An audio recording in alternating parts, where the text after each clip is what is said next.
vrai qu'il y a une grosse différence de sensibilité entre les hommes et les femmes, et ça explique d'ailleurs les tensions qu'il peut y avoir entre les différences de perception entre l'homme et la femme, mais ça s'explique médicalement.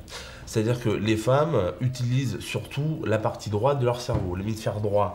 C'est le centre des fonctions de création, de tout ce qui est abstrait, tout ce qui est émotionnel, alors que l'homme, lui, va préférer utiliser la partie gauche de son cerveau, qui est le centre des fonctions pragmatique, logique, fonctionnelle. Ça implique par exemple que la façon de parler des hommes et des femmes soit complètement différente.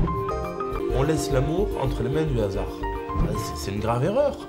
L'amour est en premier dans l'échelle du bonheur, enfin juste après la santé évidemment, mais bien avant la situation professionnelle, sociale et même familiale. Alors bien sûr, ça implique que le célibataire qui cherche l'amour, donc, doit draguer. Et le mot drague a mauvaise réputation.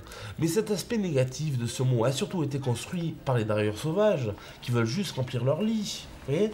Mais draguer, pour construire quelque chose à deux, est une activité noble. Et la drague est le moyen de communication par excellence. Communication en latin, ça veut dire communicare, ce qui signifie rentrer en relation avec. C'est exactement le but de la drague.